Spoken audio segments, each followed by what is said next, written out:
Yes, definitely. I think we have played really good cricket. More than anything, I think. বাংলাদেশের time নেই, আম্পায়ারকে কিনে নিয়ে match জিতেছি আমরা। ম্যাচ জিতে সব তথ্য ফাঁস করলেন হার্দিক পান্ডিয়া। হ্যাঁ দর্শক, বিস্তারিত জানতে ভিডিওটি না টেনে সম্পূর্ণ দেখতে থাকুন। টি-20 বিশ্বকাপে আরেকবার ভারতের কাছে হার নিয়ে মাঠ ছেড়েছে বাংলাদেশ। তাতে সুপার 8 থেকে বাংলাদেশের বিদায়ের মঞ্চটা অনেকটাই প্রস্তুত হয়ে গিয়েছে। এন্টিগায় সুপার 8-এ নিজেদের দ্বিতীয় ম্যাচে ভারতের বিপক্ষে বাংলাদেশ হেরেছে 50 রানের ব্যবধানে। ভারতের করা 196 রানের বিপরীতে বাংলাদেশের ব্যাটাররা মিলে তুলতে পেরেছেন 146 রান। এমন হারের পর সুপার 8 থেকে সেমিফাইনালে যেতে বাংলাদেশের স্বপ্নটা টিকে আছে অনেক যদি, কিন্তু আর গাণিতিক মারপ্যাচের উপর ভিত্তি করে সেটিও অনেক দূরের পথ।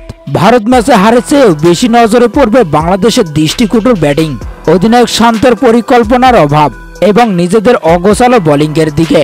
অন্যদিকে আম্পায়ারের ওপেন দুর্নীতি, সব মিলিয়ে বাংলাদেশকে যেন হারাতেই মাঠে নেমেছে রোহিত শর্মার দল।